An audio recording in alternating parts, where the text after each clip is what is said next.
The art of mindful gift wrapping. The snow has been falling since early afternoon.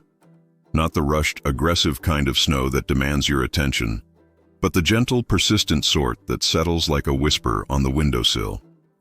From where I sit on the floor of my living room, I can see the flakes drifting past the window, caught in the amber glow of the street lamp, each one taking its time on the journey down.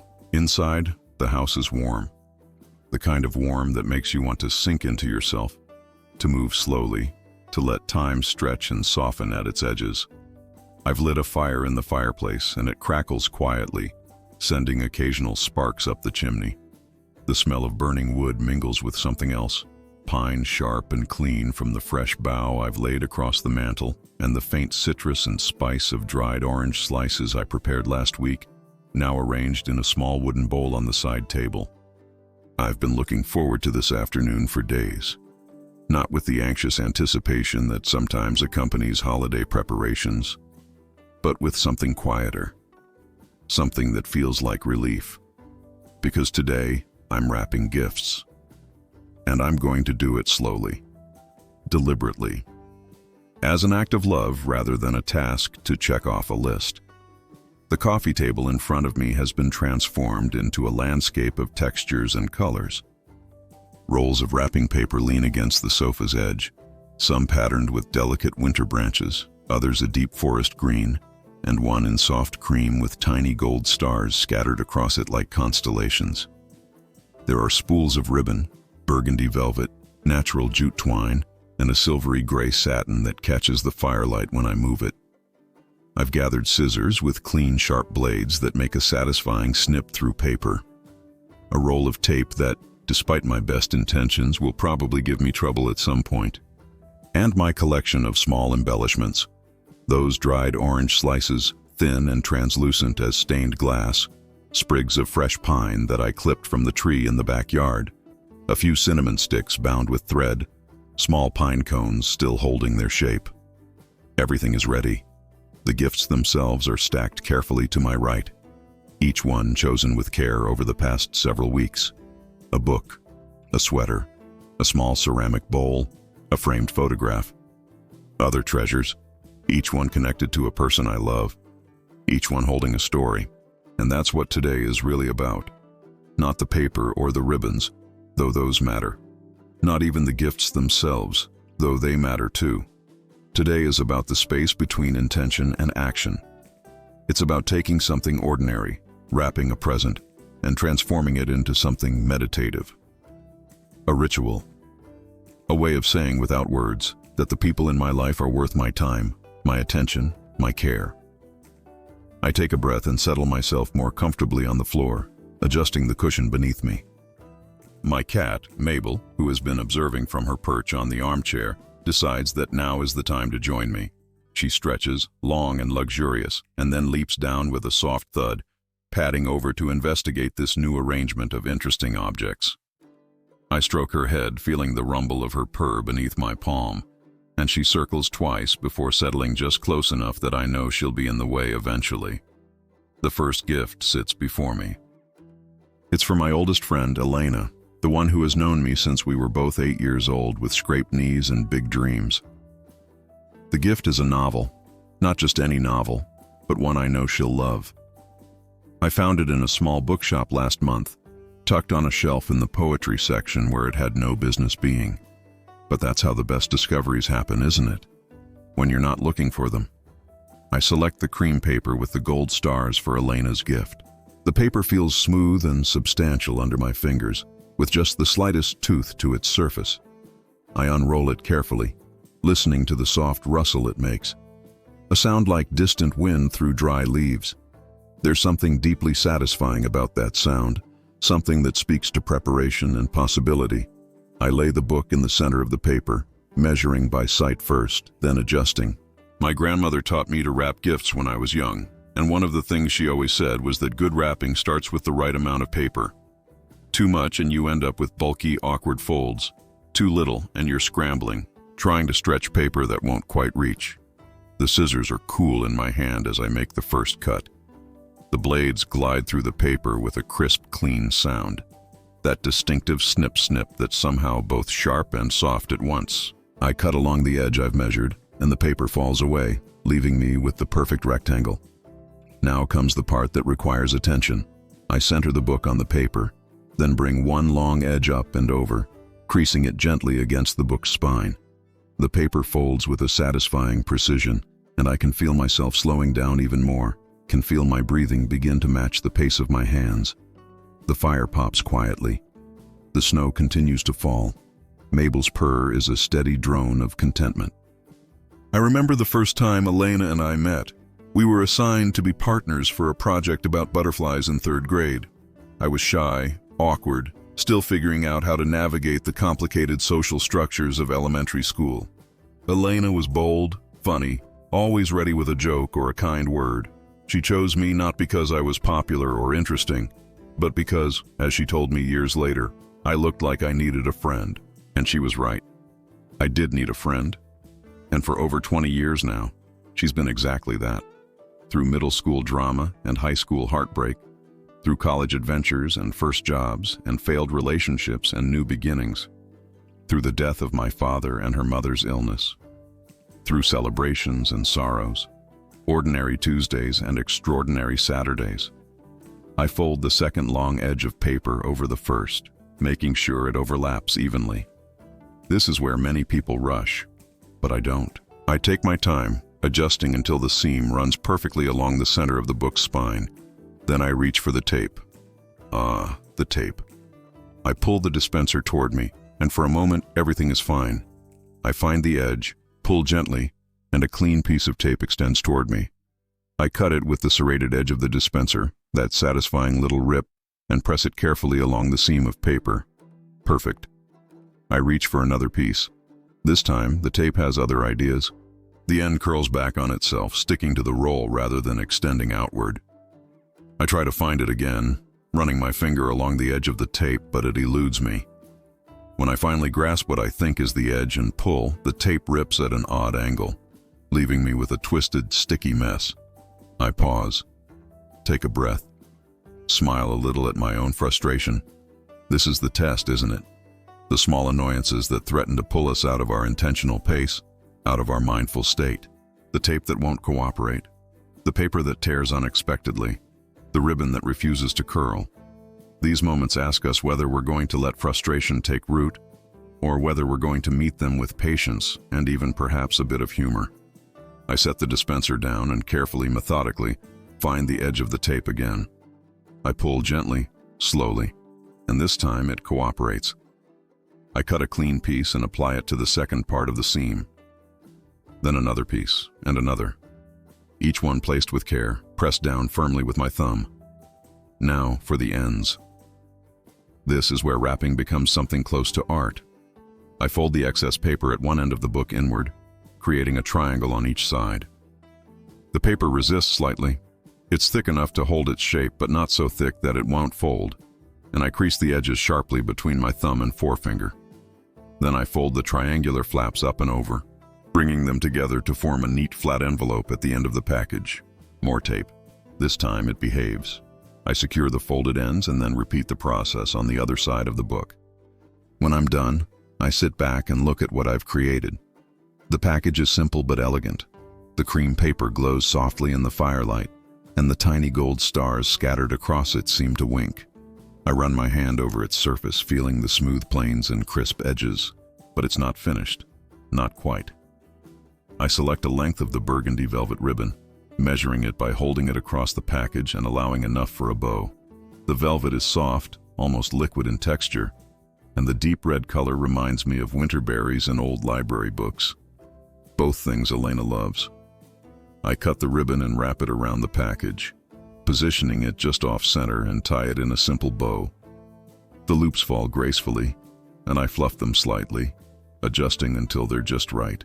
For the final touch, I tuck a small sprig of pine under the ribbon, its green needles vivid against the cream and burgundy. The pine releases a fresh, resinous scent when I handle it, and I breathe it in deeply. It smells like winter forests and childhood Christmases, like possibility and homecoming. Elena's gift is complete.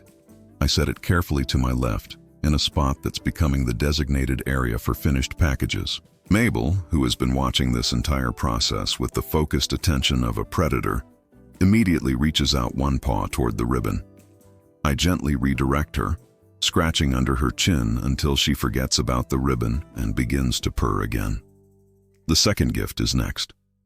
This one is for my brother Marcus. We haven't always been close. There were years, particularly in our 20s, when we barely spoke, when the gap between our lives seemed too wide to bridge. But time and intention have slowly brought us back together. Now we talk every week, send each other ridiculous memes, and make an effort to understand the ways we've each changed. The gift for Marcus is a warm woolen sweater in a deep charcoal gray. He mentioned months ago in passing that he needed a new one, and I tucked that information away, letting it sit until I found exactly the right thing. This sweater is soft and well made, the kind that will last years if he cares for it properly, which he probably won't. Marcus has always been rough on his clothes, but that's okay. The point is the gesture, the remembering, the small act of paying attention to what someone needs. I select the forest green paper for Marcus's gift. It's a heavier stock than the cream, with a subtle texture that reminds me of linen.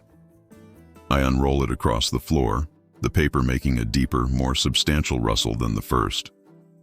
The sweater is bulkier than the book, and I know this will require more paper, more care in the folding to avoid unsightly bunching.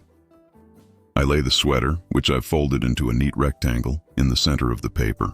I measure generously this time, wanting to be sure I have enough paper to create clean, crisp folds around the bulkier shape. The scissors glide through the green paper, and I'm left with a large square of green spread before me like a field. Wrapping a sweater is different from wrapping a book. A sweater has give to it, softness, and it wants to expand beyond the boundaries you set. It's a lesson in gentle firmness, holding the shape without crushing it, creating structure without forcing it. I bring the paper up around the sweater, working slowly. The fold along the bottom is easy enough. I crease it firmly, creating a straight edge. But when I bring the sides in, I have to work more carefully, easing the paper around the curves of the folded fabric, making small adjustments to avoid bunching. My hands move steadily, pressing and folding, creasing and smoothing. I think about Marcus as I work. I think about the boy he was, serious, sometimes angry, always trying to prove something. I think about the man he's become, still serious but softer now, more willing to laugh at himself, more open to connection.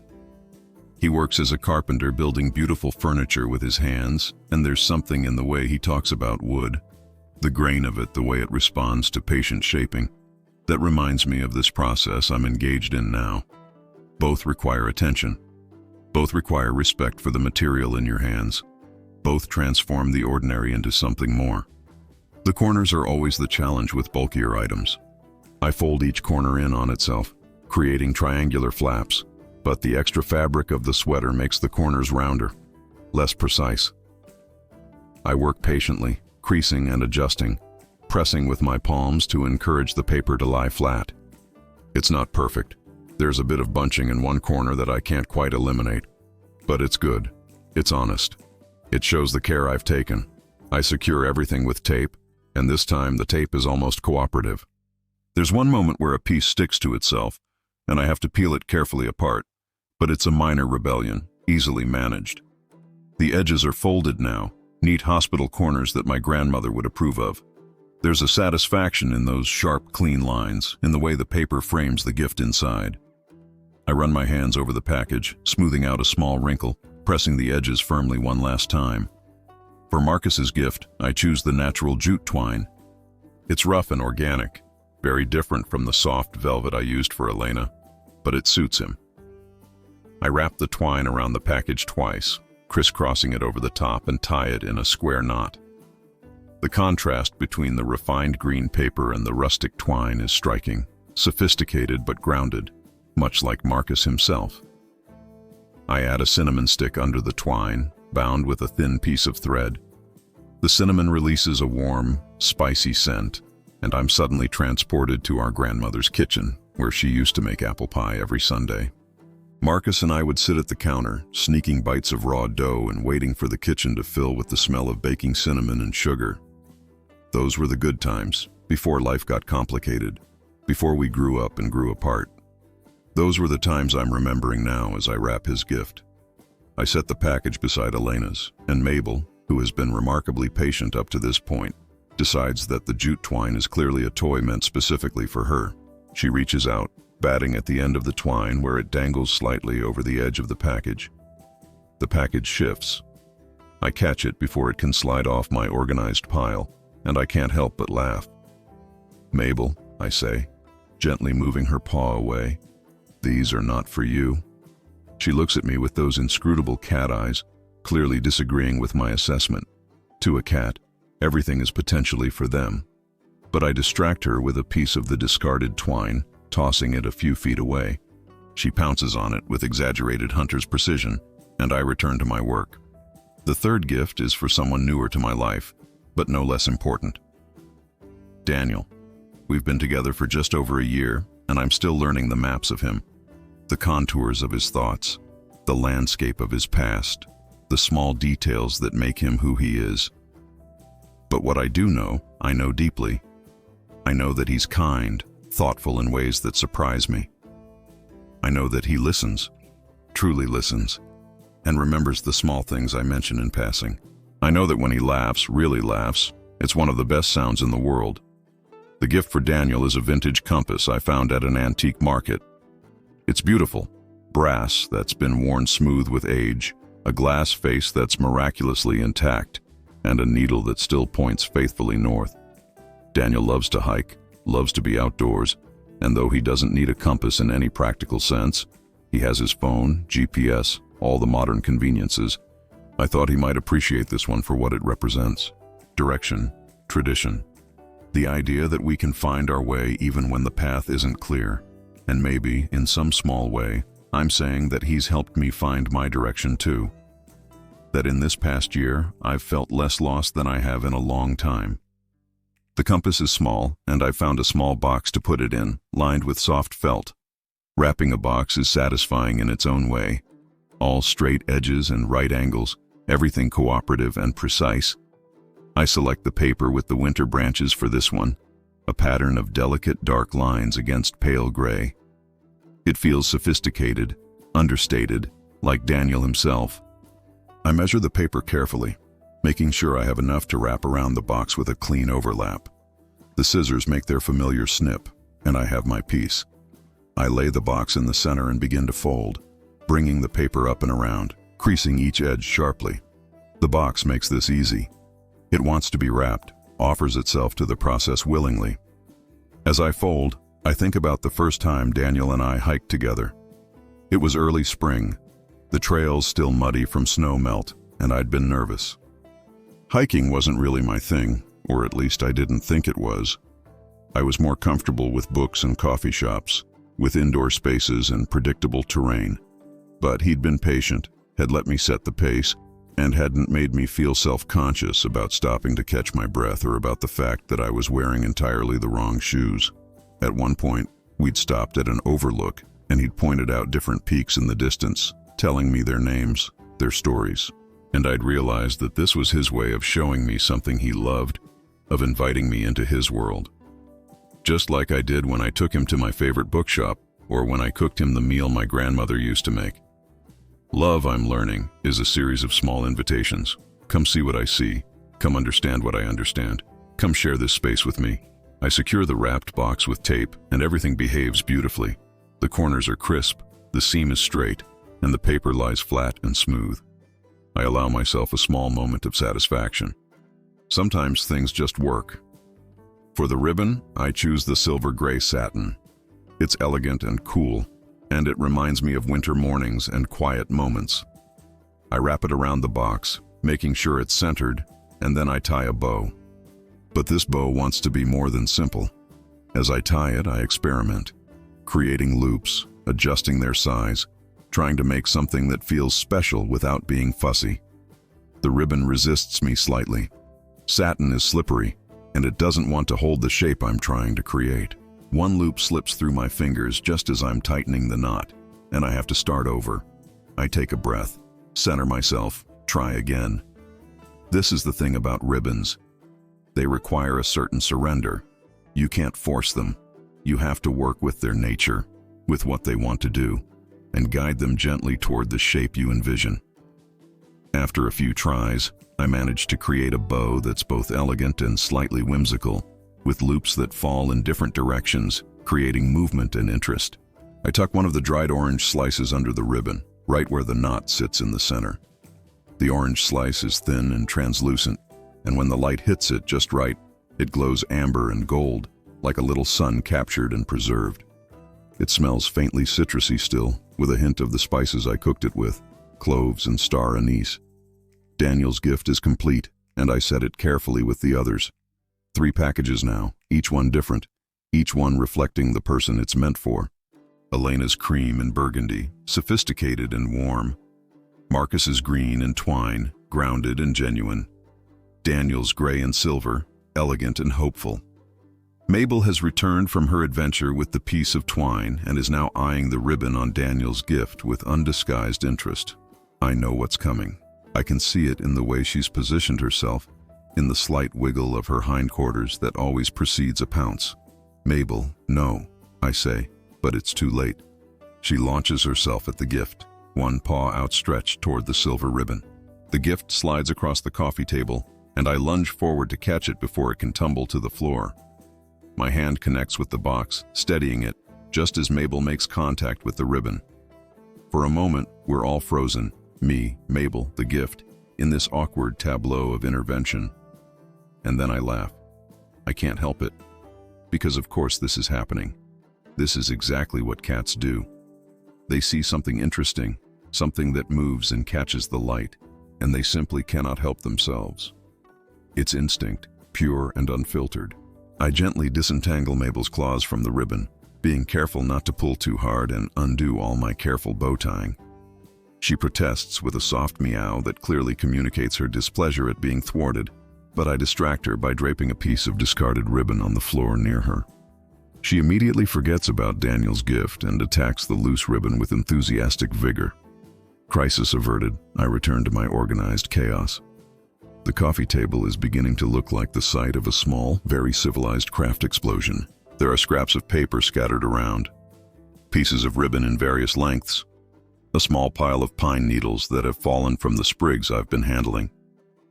I should probably clean as I go, but there's something satisfying about the mess too. It's evidence of work being done, of care being taken. The next few gifts flow in a rhythm. There's one for my colleague Sarah, who covered for me when I needed to take a last-minute day off last month. It's a small thank you, a beautifully illustrated journal that I thought she'd enjoy. I wrap it in the cream paper with gold stars, tie it with the burgundy ribbon, and add a sprig of pine. Simple and sincere. There's a gift for my neighbor, Mrs. Chen, who always brings me vegetables from her garden and never lets me forget to water my plants when I'm traveling. For her, I've chosen a set of beautiful tea towels embroidered with delicate flowers. I use the green paper and the jute twine, making it feel homey and warm. And I add a cinnamon stick because I know she loves to bake and the scent will remind her of her kitchen. With each gift, I take my time. I let myself remember why I chose this particular thing for this particular person. I let myself feel grateful for their presence in my life, for the ways they've shown up for me, for the ways we've connected and grown together. This is the heart of the practice, I'm realizing. This is what transforms wrapping gifts from a chore into a meditation. It's not about making things perfect or Instagram-worthy, though there's nothing wrong with beauty. It's about imbuing the process with intention. It's about saying, with every fold of paper and every cut of ribbon, "You matter to me. You are worth this time and attention." There's one gift left, and it's a difficult one to wrap. It's for my niece, Lucy, who just turned 7 and is in that wonderful phase where everything is fascinating and hilarious and slightly chaotic.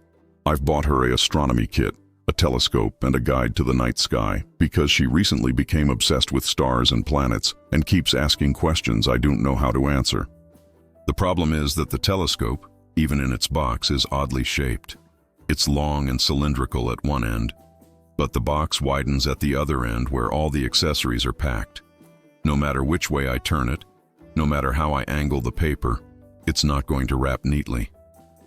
I sit for a moment, staring at this impossible object, considering my options. I could use a gift bag, there's no shame in that, and it would certainly be easier. But I've come this far. I've committed to this process. And there's something in me that wants to rise to the challenge, to see if I can make even this awkward, ungainly box into something beautiful. Slow living, I've learned, isn't just about doing things at a leisurely pace. It's about meeting challenges with patience instead of frustration. It's about problem solving creatively instead of defaulting to the easiest solution. It's about finding the value in the struggle. I select the paper with winter branches. I have just enough left for this, and I lay the telescope box diagonally across it, trying to maximize coverage. I'll need to get creative with the folding. Maybe do some gathering at the ends instead of crisp corners. It won't be traditional, but it might work. I bring the paper up around the box, wrapping it as tightly as I can around the cylindrical end. This part is okay, manageable, almost elegant. But as the box widens, the paper begins to resist. There's excess here that needs to be dealt with, pleats that need to be tucked and smoothed. I work slowly, creating small folds, almost like darts in sewing, that take up the extra paper without creating too much bulk. My fingers press and crease, press and crease. It's not perfect. There's a pucker here, a bit of bunching there. But slowly, the paper begins to conform to the shape of the box. It's not conventional, but it has its own kind of logic, its own organic geometry. The tape is somewhat less helpful during this process. At one point, a piece gets away from me entirely, folding back on itself and sticking to my fingers. I spend a minute trying to unstick it, only to end up with it stuck to both hands like some kind of adhesive handcuff. I can't help but laugh at the absurdity of it. Here I am, trying to practice mindfulness and intention, and I'm literally stuck to a piece of tape. I finally free myself, pull another piece of tape, and carefully secure the weird pleated gathering I've created at the wider end of the box. Then I tackle the narrow end, which is easier, just a simple fold and twist like closing a candy wrapper. When I'm done, I sit back and look at my handiwork. It's definitely not what you'd see in a magazine spread about perfect gift wrapping. The shape is strange, the folds are unconventional, and there's a definite asymmetry to the whole thing. But you know what? It's charming. It has character. It looks hand-wrapped, lovingly made, imperfect, and honest. And Lucy won't care. Lucy will rip through that paper in approximately 3 seconds, so eager to get to the telescope inside that she won't even notice the strange folds and creative gathering. But I'll know. I'll know that I didn't take the easy route. I'll know that I wrestled with this odd-shaped box and made it work. I'll know that I approached this challenge with patience and humor instead of frustration. For the finishing touch, I used the last of the silver ribbon, wrapping it around the middle of the package, the only place where the circumference is relatively consistent, and tying it in a simple knot. I add the last dried orange slice, and as a final flourish, I tuck in a small pine cone. It's whimsical and slightly wild, which feels right for Lucy. I set the completed package with the others, and now the coffee table is full of gifts, each one unique, each one representing a relationship, a memory. A small piece of my heart wrapped up and made ready to give. Mabel has abandoned her war with the loose ribbons and has now settled on top of the stack of unused wrapping paper, making a nest for herself in the crinkly sheets. She's purring again, loud and content, and every so often she stretches one paw out to bat gently at a fallen pine needle. I stretch too, feeling the pleasant ache in my shoulders from hunching over my work for so long. The fire has burned down to glowing embers, and the room has grown slightly cooler, but in a way that feels refreshing rather than uncomfortable. Outside, the snow is still falling, a bit heavier now, and the world beyond my window has taken on that muffled, hushed quality that snow brings. I look at the collection of wrapped gifts before me, cream and burgundy, green and twine, gray and silver, all of them adorned with small pieces of nature, all of them imperfect and beautiful, and I feel something warm and full in my chest, something that I think might be a mixture of gratitude and contentment and hope. These gifts represent more than just objects changing hands. They represent attention paid and love expressed. They represent the small ways we show up for each other. The small ways we say, "I see you, I remember you, you matter to me." And the process of wrapping them, of taking time and care with each one, has been its own kind of gift. To myself, yes, but also to the recipients in a way I'm not sure I can fully articulate. Because when someone receives a gift that's been wrapped with care, they can feel it. They can feel the time that went into it, the attention, the love. It changes the gift from a transaction into a communion. I've spent the last few hours in this quiet space, snow falling outside, fire crackling within, my hands busy with paper and ribbon and care. And what I've discovered is this: the practice of wrapping gifts mindfully isn't about the end result. It's about the process itself. It's about slowing down in a world that wants us to rush. It's about finding meaning in the mundane. It's about transforming obligation into opportunity.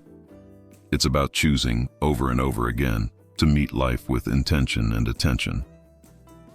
As I start to gather the scraps of paper, to collect the ribbons, and return them to their spools, I think about all the people in my life who will receive these gifts. I think about their faces when they see the packages, about the moment before they tear into the paper when they pause to notice the care that went into the wrapping. I think about the conversations we'll have, the memories we'll make, the ways we'll continue to show up for each other. And I think about how this practice, this simple act of wrapping gifts with mindfulness and care, has given me something too. It's given me an afternoon of peace in the midst of a hectic season. It's given me time to reflect on my relationships, to feel grateful for the people who populate my days. It's given me a reminder that the way we do small things is the way we do all things, and that bringing intention and care to even the most ordinary tasks can transform them into something sacred. The room is growing darker now as the winter afternoon fades toward evening. I'll need to turn on a lamp soon, to add another log to the fire. But for this moment, I'm content to sit in the gathering dimness, surrounded by wrapped gifts and pine needles, and contentedly purring cats. Outside, the snow continues to fall, patient and persistent, covering the world in white. And inside, I sit with my small collection of wrapped promises, each one a testament to connection and care, to attention and love. I've learned something today, something I think I've always known but haven't quite been able to name. The gift isn't in the object or even in the wrapping, beautiful though it may be. The gift is in the giving itself. The gift is in the choosing and the remembering and the caring enough to take your time, to do it right, to say without words, "You are worth this." And in a world that moves so fast, that demands so much, that often feels like it's spinning out of control, this small act of resistance, this choosing to slow down, to pay attention, to wrap each gift as though it's the only thing in the world that matters right now, feels revolutionary. It feels like hope. I gather Mabel into my lap, and she settles there, warm and heavy and still purring. I stroke her soft fur and look at the gifts I've wrapped, and I feel deeply, profoundly satisfied. This is enough. This moment, this care, this attention, this is enough. And as you drift towards sleep now, perhaps you can take with you this small truth, that the care we bring to our smallest actions ripples outward in ways we cannot always see, that the time we take to do things with intention and love is never wasted, that every small act of attention is a form of prayer, a way of saying to the universe and to the people we love, "This matters. You matter. We matter." May you sleep deeply, wrapped in the warmth of your own care, held gently in the knowledge that you too are worth every moment of attention, every small act of love. If this story resonated with you, please consider showing your support with a like and subscribe to Deep Sleep Stories Hub for more quiet nights and restful journeys. Sleep well.